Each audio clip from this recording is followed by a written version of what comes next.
नमस्कार दोस्तों। OCN network में आपका स्वागत है। मैं हूं ओमकार चौधरी। बात करेंगे डोनाल्ड ट्रंप की, बात करेंगे प्रधानमंत्री नरेंद्र मोदी की। यूएस के साथ जो हमारी ट्रेड डील होने वाली थी, या अगर हम अमेरिकी प्रशासन की जबान में कहें, वो अभी ऑन गोइंग है। मतलब अभी उसको लेकर के चर्चाएं होनी हैं। और जो सूचनाएं हैं वो ये हैं कि अगस्त के दूसरे पखवाड़े में अमेरिका की एक टीम अब आने वाली है दिल्ली, और नेगोशिएशंस जारी रहेंगे। कई मुद्दे हैं जिन पर सहमति बन नहीं रही है। 5 दौर की बैठक ऑलरेडी हो चुकी है। एक दौर की बैठक में तो हमारे वाणिज्य मंत्री पीयूष गोयल भी अमेरिका गए थे। वहाँ 4 दिन तक मीटिंग्स हुई थी। जब देखा कि चीजें सुलझ नहीं रही हैं और एक जगह जाकर के थम जा रही हैं, तो फिर वो और उनका प्रतिनिधिमंडल वापस दिल्ली लौट आया था। भारत का ये कहना था कि हम जल्दबाजी में और असंतुलित ट्रेड डील करने के बिल्कुल मूड में नहीं है। पहले कहा गया कि 9 जुलाई तक कर लीजिए, 9 जुलाई तक का समय है, 90 दिन का समय दे दिया है।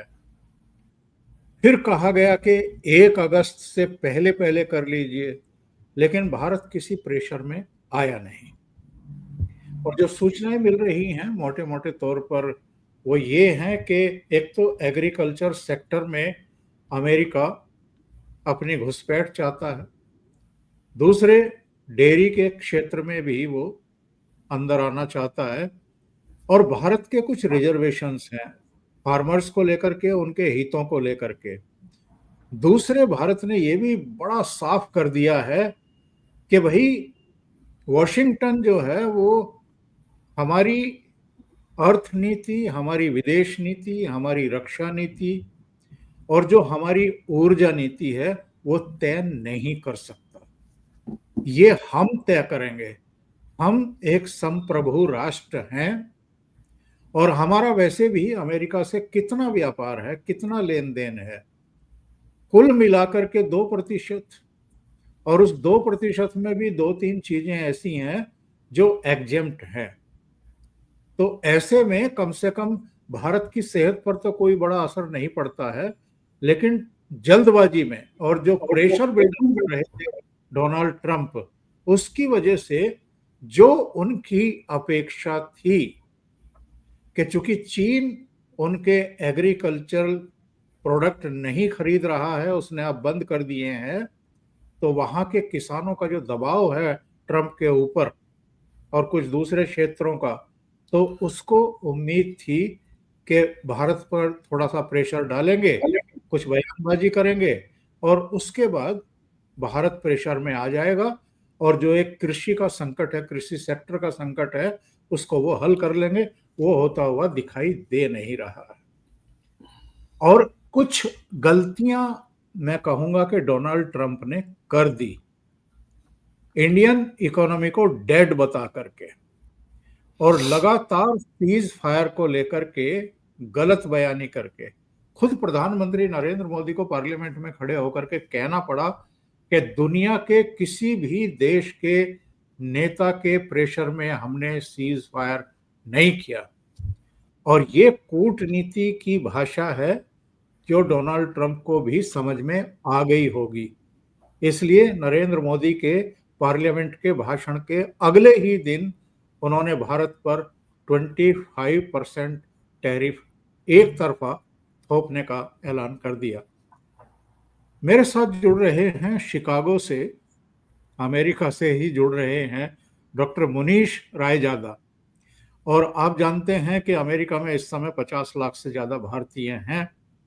उनकी अपनी फीलिंग भी, जो वहाँ रह रहे हैं इस समय, उनकी क्या है फीलिंग, ये भी जानेंगे। इसके अलावा जिस पॉइंट पर, जिस कगार पर लाकर के खड़ा कर दिया है भारत और अमेरिका के रिश्तों को डोनाल्ड ट्रंप ने, जरा उस पर भी डिस्कशन करेंगे। क्योंकि इधर अचानक डोनाल्ड ट्रंप को पाकिस्तान बहुत प्यारा लगने लगा है। तो सीधे जुड़ लेते हैं डॉक्टर मुनीश रायजादा के साथ और चर्चा को आगे बढ़ाते हैं। मुनीश जी, बहुत स्वागत है आपका। नमस्कार। नमस्कार ओंकार जी। तो मनीष जी, सबसे पहले तो मैं यही जानना चाहूंगा कि आप वहां रह रहे हैं, तो इस समय वहां रहने वाले भारतीयों की फीलिंग क्या है जिस नाजुक दौर में ये चीजें पहुंच गई हैं?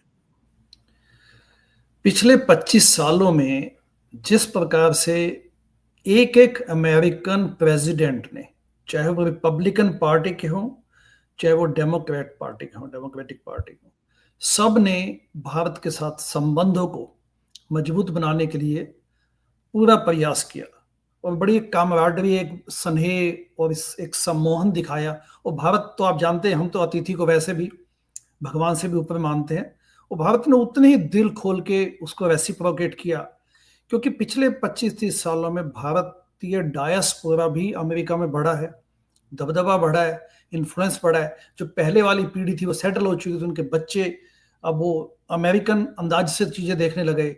अमेरिका की कांग्रेस या सेनेट लेवल पे या स्टेट लेवल पे डेफिनेटली अब काफी इंडियन ओरिजिन के लोग पॉलिटिशियंस पॉलिटिक्स में आ चुके हैं, क्लियर कट। और एक वाइस प्रेसिडेंट भी, कमला हैरिस, भारतीय मूल की कहा जाएगा उन्हें, वो भी बन चुकी हैं। तो देखिए, उस ढंग से देखा जाए तो, और बिल क्लिंटन मार्च 2000 में आए थे। अब 25 साल और 2-3 महीने हो चुके हैं इस बात को। वो सारा का सारा ऐसा लगता है कि उसको अनडू करने के, डिलीट और जो ये अनडू करने वाली भाषा है कंप्यूटर वाली, उस पे तुले हुए हैं प्रेसिडेंट ट्रंप। नरेंद्र मोदी, प्रधानमंत्री नरेंद्र मोदी को अपना दोस्त बोलते हैं। पहली टर्म में उन्होंने बड़े अच्छे ढंग से उनके साथ स्वागत और बड़ा एक बहुत बड़ा एक गर्मजोशी दिखाई। अहमदाबाद में पब्लिक रैली की, अमेरिका में पब्लिक रैलीज हुई हैं। लेकिन उसके पीछे भावना ये थी कि ये नहीं कि सिर्फ ये दिखाने के लिए किया गया था, क्योंकि अमेरिका को भी समझ आ गया था कि कोल्ड वॉर के बाद भारत एक शक्ति है, और उसके साथ जो भारत ही एक ऐसी शक्ति जो कंटेन कर सकती है और एक शांति के रास्ते में हमारा साथ देगी, क्योंकि दोनों दुनिया की मजबूत डेमोक्रेसीज में आती है। इंडिया लार्जेस्ट डेमोक्रेसी है दुनिया में, और अमेरिका अपने आप को स्ट्रॉन्गेस्ट डेमोक्रेसी कहता है। चलिए, कोई दिक्कत नहीं है। तो उसके बाद तो दोनों का एक बहुत परस्पर बड़ा म्यूचुअल एक वो होना चाहिए। लेकिन ये समझ से बाहर है कि ट्रंप इस वक्त जो उन्होंने यू टर्न लेकर लगातार विशैली भाषा बोलते रहे हैं, और ऐसा लगता है कि बस वो पीछे पड़ गए हैं। देखिए, अभी जब भारत और पाकिस्तान के बीच में ये युद्ध हुआ, तो उसमें उन्होंने कहा, ट्रंप ने धमकी दी कि आप युद्ध को बंद कीजिए, नहीं तो हम आपसे ट्रेड खत्म कर देंगे। उसके बाद जबकि प्रधानमंत्री मोदी ने संसद में अभी कहा ही है कि हम किसी के दबाव में कहने वाले नहीं है, उसके बाद भी लगातार इस पे क्रेडिट लेने की कोशिश की। मिडिल ईस्ट में ट्रंप आए जब 3 महीने पहले, तो वहां भी क्रेडिट लेने की कोशिश की। अच्छा, उसके बाद फिर ये देखिए कि टिम कुक को, जो एप्पल के सीईओ हैं, उनको बोलते कि भारत में बनाने बंद कीजिए आईफोन। और उसके बाद अब ये देखिए ट्रेड पे अभी जो उन्होंने बयान दिए, बिल्कुल एक गैर जिम्मेदाराना, और एक लगता नहीं कि प्रेसिडेंशियल भाषा भी ऐसी कही जा सकती हो, बिल्कुल नहीं कहा जा सकता। उसमें भी ये डॉक्टर साहब, एलन मस्क को भी कहा कि टेस्ला की यूनिट आप वहां मत डालिए, आपको क्या जरूरत है। इसके अलावा अभी जितनी हाईटेक जितनी भी आपके फोरम हैं, उनको कहा कि भारतीयों को आप क्यों भर्ती कर रहे हैं, आप अमेरिकन्स को भर्ती करिए। अब आप बताइए, सुंदर पिचाई का विकल्प कहाँ से लेकर के आएंगी वहाँ की टेक कंपनियां, या माइक्रोसॉफ्ट या तमाम दूसरी कंपनियां जो हैं वो कहाँ से लाएंगी इस तरह की जो विशेषज्ञता है या इस तरह की प्रतिभा है? तो ये शो करता है कि कहीं ना कहीं ये भारत से अचानक चिढ़ गए। देखिए, जब ये सेकंड टर्म इनकी शुरू हुई जनवरी 2025 में, तो इनको चाइना को कंटेन करने की तो इनको समझ है कि वे चाइना को कंटेन किया जाए, लेकिन साथ में इन्होंने इस प्रकार का स्पष्ट हिंट दे दिया कि हम एंटी चाइना होने का मतलब ये नहीं कि इंडिया को गेन्स लेने देंगे, उनको लाभ प्राप्त करने देंगे। अब देखिए, पाकिस्तान के जिस प्रकार से इन्होंने उसके साथ एक प्रकार से दोस्ती हुई, मतलब ऐसे उनको गले लगाने को जो तैयार हैं वो, ये बिल्कुल समझ से बाहर है। इनको जियो पॉलिटिक्स की भी ऐसा लगता है समझ नहीं है। और साथ ही साथ पाकिस्तान जैसे स्टेट को आप ये कहें कि यहाँ पे हम पेट्रोलियम में आपको बहुत बड़ा एक हेल्प करेंगे और शायद भारत को पाकिस्तान बेचने लग जाए पेट्रोलियम। भारत की पेट्रोलियम नीड्स इतनी ज्यादा है, बहुत बड़ा कंट्री है, दुनिया भर के लोग हैं यहाँ पे। और और उसके रिजर्व्स अलावा हमारे हमारे रिजर्व्स, रिजर्व मतलब 74,000 मीट्रिक टन हमारे पास रिजर्व। जी, पाकिस्तान के पास क्या है, पांच राइट, हजार 6,000 के आसपास है। हाँ। और फिर ग्लोबल नीड्स भी देखें, पहली बात तो बहुत बड़ा अपने पास एक भंडार है, प्लस पाकिस्तान के पास तो भंडार निकलने की उम्मीद ही नहीं है उतनी बड़ी। उसके अलावा जिस प्रकार से हमें डिपेंडेंस है पेट्रोलियम पे, तो वो तो पाकिस्तान में अगर थोड़े बहुत मिल भी जाए तो वो कोई बहुत बड़ी बात नहीं होने वाली, क्योंकि आप बाकी जगहों से आप मंगवा ही रहे हैं। तो ये इनकी जो इस प्रकार के लगातार भारत को नीडल करने की कोशिश है, वो ठीक नहीं है। और यहाँ पे भारतीय मूल के लोग जिन्होंने रिपब्लिकन, क्योंकि भारतीय मूल के लोग इंडियन या जो एनआरआई वो ट्रेडिशनली डेमोक्रेटिक पार्टी के सपोर्टर रहे हैं, लेकिन इस बार और पिछले बार भी उन्होंने दिल खोल के ट्रंप का साथ दिया। Even Hindus for Republican forum भी बना, उन्होंने भी साथ दिया। उसके बाद जिस प्रकार का ये, और अपने आप को प्राइम मिनिस्टर मोदी का दोस्त कहने वाले व्यक्ति, ये जब आई थिंक उनकी जियो पॉलिटिक्स की समझ ये दर्शाती है, और अभी भी बिल्कुल उतावले हैं। अच्छा, दूसरा इनकी जो एक पर्सनैलिटी है जिसको आप कह सकते हैं कि टोटली वेग, बिजार एंड सिनी, मतलब एक स्केप्टिसिज्म वाली है, वो ये है कि आप ये देखिए, जब जैसे अभी पैलेस्तीन को फ्रांस ने दिया कि हम इसको रिकॉग्नाइज करेंगे, अभी 3-4 दिन पहले की बात है, उसके बाद यूके ने कहा। यूके के बाद जैसे कनाडा ने कल कहा, तो इमीडिएटली प्रेसिडेंट ट्रंप ने घोषणा कर दी कि हम आपके ट्रेड डील तोड़ देंगे, क्योंकि उनको लगता है कि कनाडा को तो हम किसी भी प्रकार से धमका सकते हैं। जबकि कनाडा का क्षेत्रफल भी यूएसए जितना है, अपने आप में एक बहुत बड़ा एक देश है वो, और समृद्ध देश है। और उसको इस प्रकार से कहना कि हम 51st स्टेट आपको मानते हैं, यूएसए का एक्सटेंशन मानते हैं, तो आप समझ सकते हैं किस प्रकार से एक स्टेट्समैनशिप दिखाने की बजाय सबको धमकाने पे जुटे हुए हैं, सबको। लेकिन भारत का यहाँ पे मैं मानना पड़ेगा कि उन्होंने बड़े कॉशियसली इसको डील किया है, और बयानबाजी से बेबुनियादी बयानबाजी से परहेज किया। लेकिन भारत को अपने अपने वो इंटरेस्ट देखने पड़ेंगे। अब ये चाहते हैं कि हम एग्रीकल्चर और डेयरी प्रोडक्ट्स को इंडिया की मार्केट में बस खोल दें और वहां पे जाल फैल जाए। देखिए, इंडस्ट्रियल लेवल पे इनकी प्रोडक्शन है यहाँ पे, इंडस्ट्रियल लेवल पे एग्रीकल्चर की भी और दूध की भी। अब मैं यहाँ पे शिकागो, जो इलिनॉय स्टेट में आता है, हमारा पड़ोसी राज्य है विस्कॉन्सिन, जिसको dairy state of the USA माना जाता है, मतलब दूध और चीज के लिए जाना जाता है। तो अब आप ये सोचिए कि यहाँ पे जब आप जाके देखते हैं किस प्रकार से दूध का उत्पादन होता है, तो आप समझ सकते हैं कि भला एक ये छोटे मोटे ढंग लेवल का काम है, इंडस्ट्रियल लेवल के इनके पास संसाधन है। तो अगर वो फ्लडेड कर दिया जाए इंडिया को, तो आप समझ सकते हैं कि वहां पे अपने जो गरीब किसान है, जो छोटे लेवल के कारोबार है, बिजली डेयरी प्रोडक्ट्स में और एग्रीकल्चर में, वो तबाह होने की। तो अपने को अपने हित देखने पड़ेंगे। और उसके बावजूद भी भारत ने कोशिश की है। भारत ने कहा कि हम आपसे विमान खरीदेंगे, फाइटर जेट खरीदेंगे, साथ में आपसे पेट्रोलियम या ऑयल लेने को तैयार है हम। अब उसके बाद भी, अच्छा अब ये देखिए ओमकार जी, कि जब पिछले 3 महीने में प्रेसिडेंट ट्रंप ने जिस प्रकार से स्टूडेंट वीजा के नाम पे हैरेसमेंट किया ग्लोबल लेवल पे, हैरेसमेंट। बिल्कुल। अभी देखिए ना, अगस्त का महीना आ चुका है, स्टूडेंट्स को यूएसए में पढ़ने आना है, आपके लिए प्राइड का विषय होना चाहिए कि चलो इंडिया से 1 लाख से ज्यादा स्टूडेंट्स पढ़ने आते हैं, एक बहुत बड़ा बजट वो लेके आते हैं यहाँ पे, आपको पैसा देते हैं आपके एजुकेशन इंडस्ट्री में। उस पर उन्होंने उन सब के लिए बाधा खड़ी कर दी। उसके अलावा तब भी भारत ने कहा चलो कोई बात नहीं। फिर जो इलीगल इमिग्रेंट्स है, भारतीय इलीगल इमिग्रेंट्स को भी उन्होंने हैंडकफ बांध के, हथकड़ियां बांध बांध के, उससे वो क्या साबित करना चाहते थे। तो वो जब किया तब भी भारत ने कहा चलो कोई बात नहीं, let us have some patience, कोई बात नहीं, ये मुश्किल समय निकल जाएगा। उन्होंने ओवर रिएक्ट नहीं किया, जबकि भारत को पूरी एक मतलब हिम्मत थी भारत में ये कहने की कि आप हमारे स्टूडेंट्स को तंग मत कीजिए, हमारे स्टूडेंट्स आपके पास नहीं आएंगे तो आप ही का लॉस है।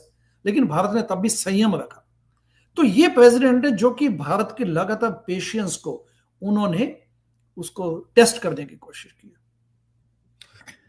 मनीष जी, जिस तरीके से भारत और पाकिस्तान में एक नया तनाव क्रिएट हुआ 22 अप्रैल को, जी जब पहलगाम में जेनोसाइड हुआ, और उससे पहले एक घटना हुई थी 16 अप्रैल को।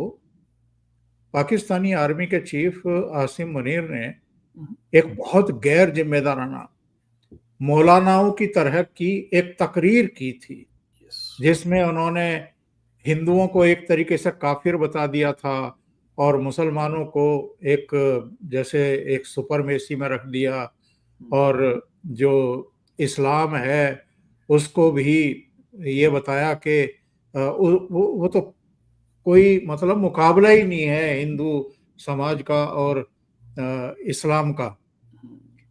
एक तरीके से लोगों को भड़काने की कोशिश की। नतीजा ये हुआ कि उस तकरीर के 6 दिन बाद पहलगाम में जेनोसाइड हुआ, जिसमें हिंदुओं की पहचान की गई, उनकी पेंटें उतारी गई, उनको कहा गया कि आप जो है जो उर्दू की इनकी आयतें होती हैं वो आप पढ़ कर के सुनाएं, नहीं सुनाया तो उनको उनके बच्चों और बीवियों के सामने बहुत क्रूरता के साथ उनकी हत्या कर दी। इसके बाद जितना आक्रोश पूरे देश में था और भारतीयों में भी था जो विदेशों में भी बसे हुए हैं, उसके मद्देनजर भी और वैसे भी जो जीरो टॉलरेंस की नीति है आतंकवाद, नक्सलवाद और भ्रष्टाचार पर मोदी सरकार की, तो 6-7 मई की रात को भारत ने पहला ऑपरेशन किया, ऑपरेशन सिंदूर के नाम से, और निर्णायक कार्रवाई 9-10 मई की रात को की। क्या डोनाल्ड ट्रंप को ये लगता है कि भाई इतनी बड़ी घटना हो गई, मोदी जी को तो मुझे संपर्क करना चाहिए था, मेरे पास आना चाहिए था, मैं इसमें मठाधीशी करता, इन्होंने तो इंडिपेंडेंटली मुझे पूछा भी नहीं। हालांकि इन्होंने 22 तारीख को जब ये जेनोसाइड हुआ तो इन्होंने मोदी जी को फोन किया था शोक व्यक्त करने के लिए। लेकिन क्या ये कुछ ज्यादा ईगोइस्ट हैं? ये सोच रहे थे कि भारत कोई भी कार्रवाई करे तो पहले अमेरिका को विश्वास में ले, और जब विश्वास में नहीं लिया तो इन्होंने ये दुष्प्रचार करना शुरू कर दिया कि जब सीज फायर हुआ तो मेरे कहने पे हुआ, मैंने ट्रेड डील की धमकी दी थी कि हम कैंसिल कर देंगे, हम ट्रेड डील नहीं करेंगे। ये सब झूठ एक आध बार नहीं, मतलब 25-26 बार, 27-28 बार इन्होंने इसको रिपीट किया। तो ये क्या ईगोइस्ट हैं कि हर चीज इनका कोई स्ट्रेटेजिक पार्टनर है, एलआई है या कोई भी है, वो इनसे पूछकर ही करे? ये ईगोइस्ट नहीं है, ये तो उससे भी ज्यादा बढ़ के नार्सिसिस्टिक पर्सनैलिटी है। और अब तो जग जाहिर हो चुका है, ये कोई भी जिसके पास साइकोलॉजी या साइकेट्री का भी बैकग्राउंड नहीं है वो भी कह सकता है कि प्रेसिडेंट ट्रंप नार्सिसिस्टिक पर्सनैलिटी है। और हर चीज में अपने कंधे खुद थपथपाने लग जाते हैं, हर चीज में। यूरोपियन यूनियन को भी कुछ नहीं मानते वो, हर जगह कहीं भी कुछ थोड़ा बहुत सीज फायर हो जाती है क्रेडिट लेने की कोशिश करते हैं। भारत के मामले में तो उन्होंने जो अपनी बात हो ही चुकी है तो आवश्यक नहीं कि उस पर दोहराया जाए, लेकिन लगातार बयानबाजी दी है और चाइना को हैंडल नहीं कर पा रही है, चाइना को हैंडल कर नहीं पा रहे। अब ये एक जो देखिए बाइडन जो इनसे पहले प्रेसिडेंट थे, एक एग्जांपल देना चाहता हूं कि बाइडन एक मंजे हुए, एक लंबे समय तक उन्होंने पॉलिटिक्स किया, तो एक राजनीतिज्ञ का उनका एक वो पर्सनैलिटी थी जिसमें उन्होंने संयम रखा। एक जब आप पॉलिटिक्स में हैं तो आपको डिप्लोमेसी के साथ साथ कूटनीति के अलावा संयम, पेशेंस एंड रिश्ते बनाने पड़ते हैं। आवश्यक हो तो आप अवश्य डंडा उठाइए, लेकिन आप तो अवश्य कोशिश करनी चाहिए कि आप you act like a statesman. अब ये सोचते हैं कि इस बार ये प्रेसिडेंट बन गए तो बस अब इसी से समझ आ जाता है कि नार्सिसिस्टिक पर्सनैलिटी का, कि जैसे ही बने प्रेसिडेंट सेकंड टर्म में इन्होंने कहा कि अब मैं थर्ड टर्म के लिए कॉन्स्टिट्यूशनल अमेंडमेंट करना चाहूंगा, एंड लोग इसके लिए मुझे चाहते हैं कि मैं ऐसा करूं, खुद ही अपने लेवल पे बयान दे दिया। कनाडा के प्रति जो जिस प्रकार से, और कनाडा ने भी यहाँ पे संयम रखा, लेकिन कनाडा को भी इन्होंने देखा जाए तो हर वक्त उसका मजाक उड़ाया। उनको कहा कि आप हमारे 51st स्टेट है, बताइए 51st स्टेट के वो एक सॉवरेन कंट्री है। तो इससे समझ आ चुका है कि इनके ना कोई इकोनॉमिक पॉलिसीज है। USA is a free market economy, दुनिया की सबसे बड़ी फ्री मार्केट का हिमायती है ये देश। ये कहा कि आप कैपिटलिज्म के माध्यम से आप लोगों को गरीबी से निकाल सकते हैं, प्रूव करके दिखाया। प्रूवन मॉडल है यहाँ पिछले लगभग 250-250 साल का। उसके बाद ये इस प्रकार के टैरिफ का जो ट्रेड वार छेड़ दिया इन्होंने, तो tariffs are against the very spirit of free market economy. Free बाजार का मतलब यही होता है कि जो कंपटीशन में अच्छा होगा उसको उसका सामान ले लिया जाए। यहाँ पे अमेरिकन कभी डिफरेंशिएट नहीं करते, मेड इन अमेरिका। यहाँ की गाड़ियां जापान से आती हैं, कोरिया से आती हैं। जो अच्छी चीज है वो बिकेगी यहाँ पे, जो अच्छी चीज नहीं है वो नहीं बिकेगी। हम अपने अपने देश की बात करें तो भी हमें कहना मानना पड़ेगा कि बांग्लादेश से देखिए जो शर्ट्स हैं, कॉटन शर्ट्स सबसे बड़ा वहां से आता था। हम उसमें कॉम्पीट नहीं कर पा रहे, लेकिन क्योंकि अल्टीमेटली फ्री मार्केट इकोनॉमी का मतलब ये होता है कि जहां से चीज अच्छी आएगी, सस्ती आएगी, टिकाऊ आएगी, वो बिकेगी। तो उसके बाद इस किस्म की बातें करना इनका, और लगातार भारत को इस प्रकार से छेड़ना, और ये तो तब है जब सिस्टेमेटिकली आप ये देखिए, जब 1974 में ओंकार जी भारत ने पहला परमाणु विस्फोट किया था। उसके बाद रिश्तों में ठंडक वो आया, सीज हुआ, एक प्रकार से थम गए। लेकिन उसके बाद 1998 में माननीय अटल बिहारी वाजपेयी जी के नेतृत्व में जो पोखरण का वो विस्फोट किया हमने, उसके 2 साल बाद तो देखिए बिल क्लिंटन आए थे भारत में, और उनको समझ आ गया था कि समय बदल चुका है। तो ये समय बदल चुके वाली जो बात है, ये ट्रंप को क्यों नहीं समझ आती, इस समझ से बाहर है। बिल क्लिंटन न केवल मार्च 2000 में आए, उन्होंने एक प्रकार से रिश्तों को फिर से गर्माहट दी, और उसके बाद रिश्ते खुले अपने। भारतीय डायस्पोरा भी यहाँ पे था। विश्व को भारत को एक शक्ति के रूप में मानने के लिए वो पहली जो क्लिंटन के बाद लगातार जॉर्ज डब्ल्यू बुश आए, वो जबकि रिपब्लिकन पार्टी के थे, क्लिंटन डेमोक्रेटिक पार्टी के थे। ओबामा ने तो स्पष्ट ये भी कह दिया ओंकार जी कि भारत को इन 5 देशों के अलावा यूएन काउंसिल में परमानेंट सीट मिलनी चाहिए। ये बाइडेन की स्टेटमेंट थी, और न केवल वो पॉलिटिकल स्टेटमेंट नहीं थी, उसके बाद ओबामा ने कहा 2008-9-10 में। उसके बाद बाइडेन ने पिछले साल रिपीट किया। तो बिल क्लिंटन से लेके जॉर्ज डब्ल्यू बुश और उसके अलावा ओबामा, और उसके जो भी प्रेसिडेंट बने, बाइडेन, सब ने भारतीय मित्रता को अपना के और रिश्तों को आगे बढ़ाया, ताकि हम बिजनेसेस वो करें, डेमोक्रेटिक वैल्यूज को बढ़ाएं। क्योंकि जैसा आपने शुरू में कहा कि बहुत बड़ा कोई भारत का कोई यहाँ पे निर्यात नहीं है यूएसए में। हाँ, बिल्कुल बिल्कुल। लेकिन डेमोक्रेटिक ईथोस हैं अपनी, एक लगता है कि यस, हम लोग लोगों के लोकतंत्र के हिमायती हैं, तो इसलिए भारत के साथ मित्रता और भारतीयता का स्वरूप भी उनको पसंद आता है। यहाँ पे जो इंडियंस हैं, they are very well respected, उनको समझ आता है। कई लोग बोलते हैं, कहते हैं Indians are good people, Indians are good people, ऐसा बोलते हैं लोग, क्योंकि उनको समझ आता है ना तो ये फेनेटिक है, जहां भी जाते हैं एडजस्ट हो जाते हैं, मेहनती हैं, फैमिली वैल्यूज इनकी अमेरिकन वैल्यूज से मिलती जुलती हैं। तो आई डोंट नो कि ये ट्रंप चाहते क्या है। अच्छा, मैं कुछ घटनाओं का जिक्र करता हूं, इससे कुछ सीक्वेंस समझ में आती है। जी। जैसे सॉरी, ये पहलगाम प्रकरण, इसके बाद भारत की कार्रवाई। पहले दिन 9 आतंकवादी ठिकानों को नेस्तनाबूद किया गया, ध्वस्त कर दिया गया। जैश का, लश्कर का, हिजबुल का 6 और जब पाकिस्तान नहीं माना, अपनी हरकतों से बाज नहीं आया, 7 और 8 तारीख को भी वो लगातार हम पर अटैक करता रहा, तो फिर 9 और 10 तारीख की रात को हमने निर्णायक कार्रवाई की। उनका एयर डिफेंस सिस्टम, उनका रडार और करीब 10-11 एयरबेस वो ऐसे कर दिए कि ऑपरेशनल ना रहने पाए, उनमें से कई तो तबाह कर दिए।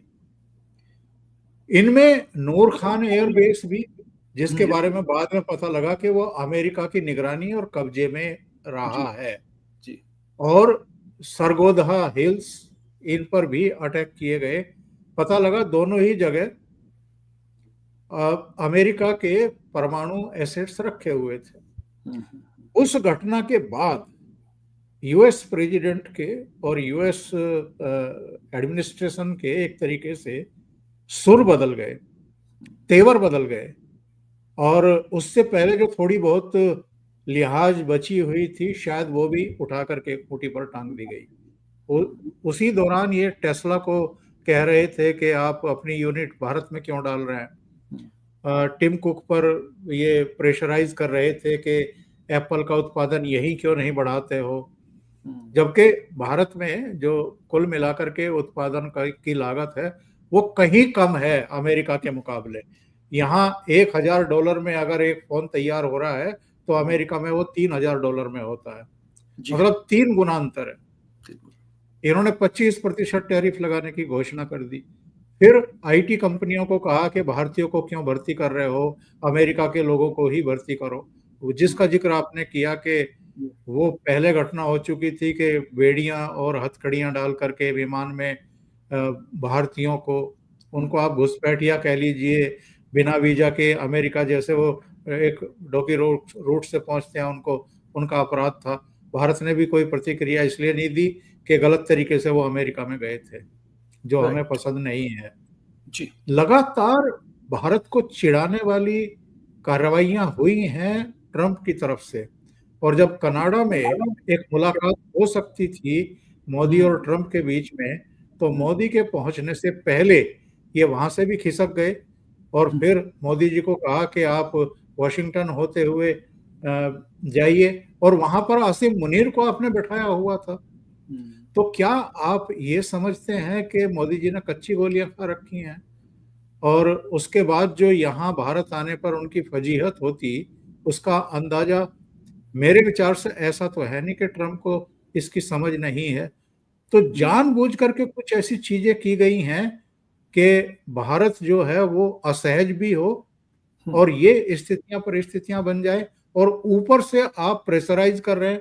F-35 ले लीजिए, F-35 के बारे में हम पहले कह चुके, बल्कि फरवरी में जब मुलाकात हुई थी तभी कह चुके कि हमारे किसी काम का नहीं है, हमारी इसमें कोई दिलचस्पी नहीं है। जी बिल्कुल, तो बिल्कुल ठीक है आपकी बात। आई थिंक ये पहली बात तो जैसा अपनी बातों से यही निकल के आता है कि जो एक तो Trump is not a politician, और ये पॉलिटिकल जो इनके पास एक जो जमीनी स्तर पे एक निकला हुआ व्यक्ति होता है, जो लोगों की नब्ज समझता है, इंटरनेशनल पॉलिटिक्स समझता है, जियो पॉलिटिक्स समझता है, वो इनके पास कुछ नहीं है ऐसा, नंबर वन।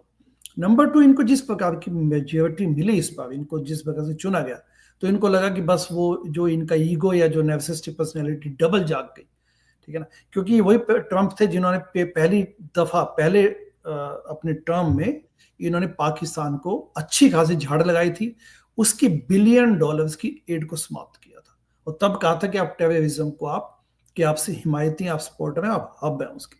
तो ये इस प्रकार का यू टर्न लेना, इसका स्पष्ट इनकी मंशा है कि भारत को किसी ना किसी प्रकार से नीचा दिखाया जाए, भारत की जो एक अस्मिता या जो एक सेल्फ स्टीम है उसको कम से कम रौंदने की कोशिश करेंगे।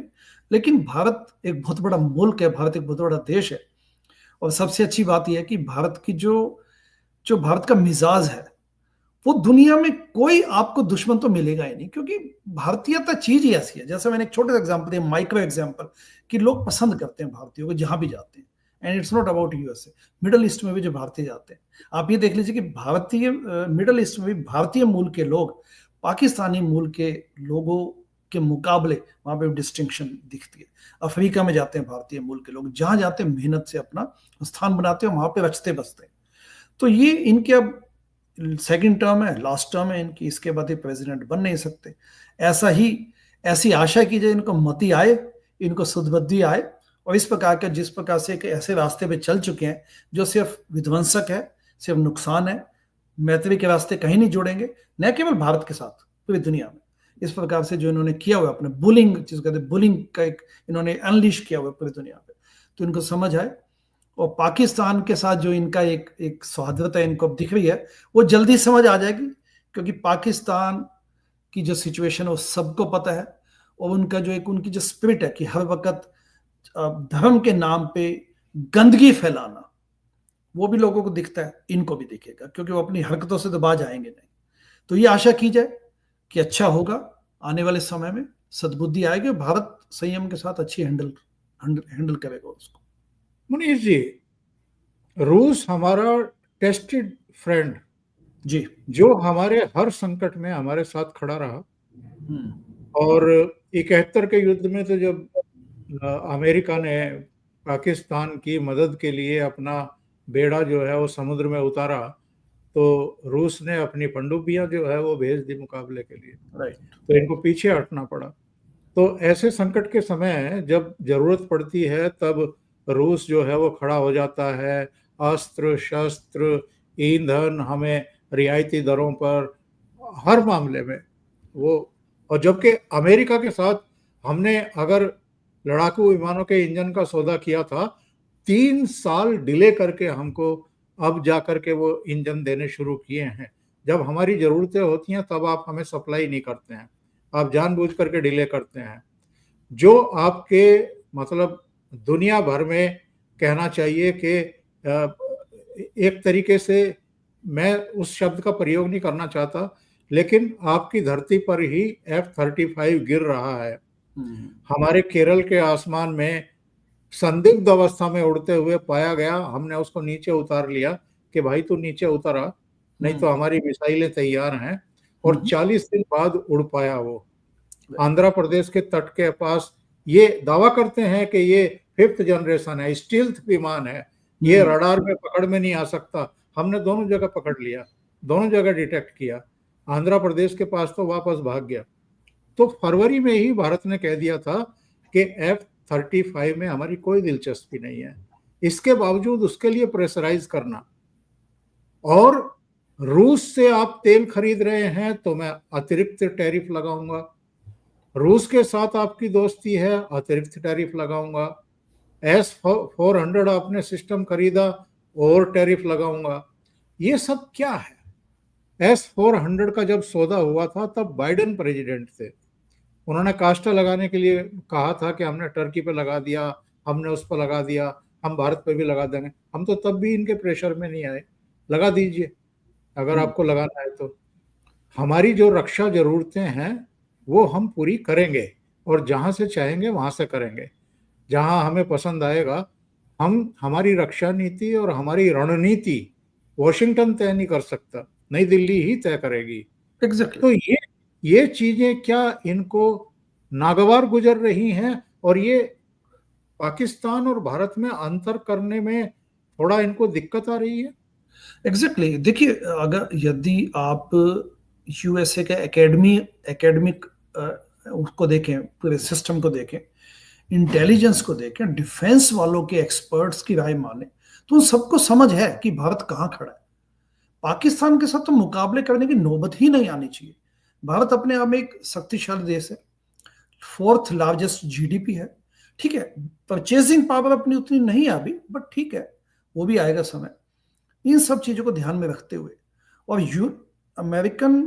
वैसे अमेरिका नहीं चाहते कि यूनिपोलर वर्ल्ड क्रिएट किया जाए, लेकिन ट्रंप ये चाहते कि यूनिपोलर वर्ल्ड क्रिएट किया जिसमें रशिया भी हमसे बातचीत करके पूछे और भारत भी बातचीत करके पूछे। तो ये दोस्ती उनको डेफिनेटली पसंद नहीं आई, लेकिन ये ज्यादा पुष्टि करती है इस बात की, पिछले अगर 3-4 साल 5 साल में देखें, कि ये बहुत बहुत आवश्यक है कि भारत को अपनी रशियन फ्रेंडशिप को भी मेंटेन करना चाहिए एक्टिवली। अब ये देखिए, जो पाकिस्तान और भारत के बीच में अभी जो 3-3.5 दिन का वो हुआ, वो पाकिस्तान ने अकेले नहीं लड़ा था। पाकिस्तान तो शायद 3 दिन में ना उसको वो तो साथ में उसके चाइना खड़ा था, चाइना टर्की भी था। टर्की की देखिए, मतलब हिम्मत देखिए, फालतू की हिम्मत। तो ये चाइना साथ में था उनके, उसके बाद और यूएस से भी काइंड ऑफ साथ में ही था उनके, तभी तो सीज फायर की बातें करने लग गए। बट मुझे इस बात का पूरा कॉन्फिडेंस है कि भारत अपना स्थान जो दुनिया में बना चुका, मित्रता का माहौल, वसुधैव कुटुंबकम की जो अपनी फिलॉसफी है, तो हमें चिंता है इस वक्त, लेकिन ये जानते हैं कि ये समय बदलेगा। भारतीय स्पिरिट यहाँ भी प्रिवेल अपॉन करेगी। बहुत बड़ा एक अच्छा यहाँ नेटवर्क है, Indians as well as Bharat के काफी अच्छे मित्र हैं यहाँ पे लोग, और इस बात को समझ आ जाएगी इनको जल्दी कि ये लगातार किस प्रकार का जो इन्होंने माहौल पैदा किया वो सस्टेन नहीं कर पाएगा। इस बात की मुझे पूरी आशा है इस बात की। अब तक तो इनको मोदी के कुल कैरेक्टर, उनके स्वभाव, इन सब से परिचित हो जाना चाहिए था। पहले कार्यकाल में तो बल्कि ज़्यादा इनकी समझबूझ, अंडरस्टैंडिंग और मित्रता दिखाई देती थी, क्योंकि जैसा आपने कहा था कि अमेरिका में भी एक हाउडी मोदी किया गया था, फिर नमस्ते ट्रंप करके यहाँ अहमदाबाद में किया गया, और ये सब चीजें होने के बावजूद, इतना सम्मान दिए जाने के बावजूद, ये भूल गए कि आप धमका करके भारत से या मोदी से कोई काम निकाल नहीं सकते। आप मित्रता में और कहना चाहिए कि विनम्रता से आप, हो सकता है कि कोई आप अंडरस्टैंडिंग बन जाए दोनों देशों के बीच में, लेकिन धमका करके तो आप ये सब नहीं करा सकते। फिर भी इन्होंने जिस देश में ओसामा बिन लादेन मिला, उस और जिस आसिम मुनीर ने भी मतलब भारत को उकसाने वाली कार्रवाइयां की, उनको आप वॉशिंगटन में बुला करके, व्हाइट हाउस में बुला करके उनके साथ लंच कर रहे हैं, और आप एक तरीके से भारत को चिढ़ाने की कोशिश कर रहे हैं। और अभी एक और बयान चौंकाने वाला कि हम पाकिस्तान में तेल का इतना बड़ा भंडार करेंगे कि शायद आने वाले वर्षों में भारत को भी पाकिस्तान से तेल खरीदना पड़े। ये सब क्या है मतलब? अब ये देखिए, मैं इसका तो एक और एग्जांपल देना चाहूंगा कि अभी कुछ समय पहले प्रेसिडेंट ट्रंप को लगा कि हम तो ग्रीनलैंड ले लेंगे बस। ग्रीनलैंड एक बहुत बड़ा भूखंड है, डेनमार्क की कॉलोनी कह सकते हैं, या डेनमार्क के कब्जे में है। डेनमार्क उसको कंट्रोल करता है, लेकिन अमेरिका के नजदीक है, कनाडा के बगल में है। अब उसकी भौगोलिक स्थिति देख के ठीक है, अमेरिका के लिए बड़ा वैल्यूएबल एसेट हो सकता है, बट आप थोड़ी कह देंगे कि ठीक है वो हमारा हो जाएगा। अब डेनमार्क नेचुरली यूएसए से लड़ाई तो नहीं लड़ पाएगा, but this is not the way the world order works at this point. बाकी देश भी हैं। तो इस प्रकार से उन्होंने जो बयानबाजी दी, यूरोपियन यूनियन को भी कुछ समझने से इनकार कर दिया। कनाडा की बात अपनी हो ही चुकी है। आई थिंक चाइना को धमकी क्लियर कट देने से भी ये बाज नहीं आए। उसके अलावा इन्होंने किसको धमकी नहीं दी। लेकिन जैसा मैंने कहा कि ये कितने भी कोशिश कर लें प्रेसिडेंट ट्रंप, ये अपने मकसद में कामयाब नहीं हो पाएंगे, क्योंकि अल्टीमेटली शॉर्ट टर्म थिंग है। 1-2 सालों में चीजें बदलेंगी और उसके बाद इलेक्शंस का नया माहौल खड़ा हो जाएगा, और नेचुरली इनकी लास्ट टर्म है, तो इसके बाद इनका समय खत्म हो जाएगा।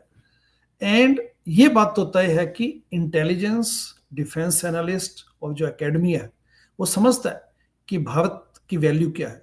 लेकिन ट्रंप की जो नासमझी कहा जाए, एक जो उनका बिजार, इनका एक बिहेवियर है जो कि अनफाउंडेड वे में समझना मुश्किल है, प्लस जो इनके अपने एक ईगो इश्यूज हैं, इनके पर्सनैलिटी इश्यूज, उन सब का ये है कि अभी पाकिस्तान को पपेट की तरह उसको करना चाहते हैं, और उनको लगता है कि शायद भारत भी उसी ढंग से बिहेव करेगा, जो कि अंडरस्टूड है कि हंसी वाली बात है। पाकिस्तान तो हीरा मंडी के रूप में बदनाम है, पैसा फेंको तमाशा देखो। तो हमारे यहाँ तो ऐसा है नहीं। अच्छा, जब कनाडा थे प्रधानमंत्री G7 समिट के लिए, तो ये बिना मिले निकल लिए पतली गली से कि बहुत महत्वपूर्ण फैसला लेना है ईरान के संबंध में, ये है वो है। और फिर इन्होंने जो है उधर आसिम मुनीर को बैठा लिया और मोदी जी को कहा कि आप वॉशिंगटन होते हुए निकल आइए। तो मोदी जी तो बहुत श्रूड पॉलिटिशियन भी हैं और कूटनीति भी जानते हैं। उन्होंने कहा कि मेरे ऑलरेडी देशों की यात्रा लगी हुई है और मेरे कुछ अपने डोमेस्टिक कार्यक्रम भी हैं, मैं उनको अवॉइड नहीं कर सकता, तो मैं फिर कभी आऊंगा, फिर आपसे मुलाकात करूंगा। वो अच्छा किया। तो वो नहीं आए वॉशिंगटन, और उन्होंने अवॉइड कर दिया। तो लेकिन ये तो अभी तक मोदी जी खुद नहीं बोल रहे थे इनके सीज फायर के दावों पर, अवॉइड कर रहे थे, क्योंकि कूटनीतिक तकाजा कुछ कहता है तो उसका लिहाज कर रहे थे। लेकिन डोनाल्ड ट्रंप लिहाज नहीं कर रहे थे। 29-30 बार अलग अलग मंचों पर लगातार उसको दोहराए जा रहे थे, उनके प्रवक्ता तक दोहरा रहे थे। तो अल्टीमेटली क्या हुआ? पार्लियामेंट में खड़े होकर के मोदी जी को कहना पड़ा, हालांकि उनकी भाषा कूटनीतिक ही रही, कि विश्व के किसी भी नेता के प्रेशर में हमने सीज फायर नहीं किया। क्या रह गई आप? सही बात है, नाम भी नहीं दिया अमेरिका का। जी। और सबसे बड़ी गलती मैं ये मानता हूं मुनीष जी, आप इस पर सहमत होंगे, 4th लार्जेस्ट इकोनॉमी को आप मृत प्राय इकोनॉमी कह रहे हैं। दैट इज स्टूपिडिटी, बेवकूफी उनकी, टोटल बेवकूफी, मतलब पागलपंती की हद तक जाके ये कहें, मतलब ये बात ये साबित करते हैं अपने आप को। आप एक विश्व में एक बहुत बड़ा दर्जा है अपने देश का, plus billions of people are living here, क्षेत्रफल के हिसाब से भी, हिस्टोरिकली स्पीकिंग, सिविलाइजेशन के एंगल से, आप किसी भी दृष्टिकोण से देख लीजिए, भारत ने हमेशा और विश्व में तब भी जो भी हमारे पास दिक्कतें भी हैं अपने देश में, हम भौगोलिक दृष्टिकोण से बड़े एनिमी स्टेट्स से घिरे हुए हैं, चाइना, पाकिस्तान, इवन बांग्लादेश देख लीजिए आप, बर्मा भी इस वक्त अनस्टेबल है, श्रीलंका बीच में काफी दिक्कतों में था। तो इन सब के बावजूद भी हम प्रॉस्पेरिटी, विकास, शांति की बात करते हैं, क्योंकि हम समझते हैं कि पूरी दुनिया एक कुटुंब की तरह। उसके बाद और भारतीय और अमेरिकन स्पिरिट्स भी काफी मिलती जुलती हैं, लेकिन जो इन्होंने दिखाया ये अगेन शो करता है कि ट्रंप, यहाँ पे ये ट्रंप की विफलता है। भारत जैसे मित्र को खोना या उसको दुखी करना, ये ट्रंप की विफलता है, न कि हमारे साथ कोई दिक्कत है। और यहाँ पे जैसा मैंने कहा कि भारतीय मूल के लोग भी यहाँ पे एक बहुत बड़ा डायस्पोरा है, और जो major cities, New York, Los Angeles, Chicago, यहाँ पे सब लोग हैं। तो यहाँ पे लोग समझते हैं, भारतीय मूल के डॉक्टर्स यहाँ पे अस्पतालों में सेवाएं देते हैं, इंजीनियर, सिलिकॉन वैली। तो अनडिस्प्यूटेड भारत अपना स्थान रखता है यहाँ पे, ये नहीं कि कोई नई बात है। यहाँ भारतीय फूड, खाना पीना, कल्चर्स, मैरिजेस के बारे में लोग कहते हैं कि बहुत बड़ी मैरिज होती है आपके यहाँ पे, शादियां बहुत बड़ी होती है, तो सब समझते हैं, अपनी संस्कृति को अब यहाँ पे पहचाना जाता है। तो इसके बावजूद भी ट्रंप ने जो किया ये गलत है, और आशा की जानी चाहिए, जिसकी मुझे समझ नहीं आता कि कितना, मतलब आशंका है मन में, लेकिन तब भी यही आशा की जाए कि शायद इनको समझ आएगा, एंड ये अपनी जो अजीबोगरीब इकोनॉमिक पॉलिसीज थोपे जा रहे हैं दुनिया पे, और भारत के साथ जो इन्होंने एक फसाद क्रिएट कर दिया है, उसको जल्दी ही शायद संभालें। और शायद उनको पता भी नहीं होगा कि इस समय इंडिया में क्या सेंटिमेंट है। मतलब मोदी जी ने किस तरीके से एक बार फिर ये स्थापित कर दिया कि दुनिया की महाशक्ति माने जाने वाले अमेरिका के भी प्रेशर में हम नहीं आ रहे हैं। और यहाँ पर एक तरीके से नरेंद्र मोदी की लोकप्रियता और उनकी साख जो है वो और बढ़ गई है इस पूरे प्रकरण से। हाँ, भारत ने तो देखिए अपने हिसाब से काम किया है। 1974 में जब परमाणु विस्फोट हुआ, 1998 में हुआ, उसके बाद जब मनमोहन सिंह आए थे यूएस से, तो भी न्यूक्लियर ट्रीटी पे जो आगे काम बढ़ा, तब भी भारत, उन्होंने तो कोशिश की थी कि सीबीटी पे साइन करवा ले, कॉम्प्रिहेंसिव बैंड ट्रीटी पे, अमेरिका ने कोशिश की थी, तब भी नहीं किया। और उसके बाद ओबामा, और इसके बाद तो एक बहुत अच्छी सक्सेस स्टोरी रही अपने रिश्ते को लेके अमेरिका भारत को। तो ये तो उनको समझ है इस बात की। देखिए, जब 1947 में देश आजाद हुआ, ब्रिटिश चंगुल से हटा, उसके बाद भी देखा जाए तो इनके बीच में था कुछ। जब बांग्लादेश का जब मुद्दा आया, जब तब अमेरिका ने क्लियर कट, यूएसए ने पाकिस्तान का साथ दिया, वो जानते हुए कि ईस्ट ऑफ बंगाल में वायलेंस हुई है, मानवीय अधिकारों का हनन हुआ है, पाकिस्तान की गलती है। लेकिन तब भी वो एक ऐसा मौका था जो स्पष्ट दिखा कि यूएसए को इंडिया के खिलाफ खड़ा हुआ है, तो भी इलॉजिकल है, लेकिन वो खिलाफत दिखी थी तब। लेकिन उसके अलावा इनके बीच में काफी अच्छा है। स्वामीनाथन जो ग्रीन रेवोल्यूशन अपने देश में आई, उसमें अमेरिकन साइंटिस्ट ने भी अपना योगदान दिया है।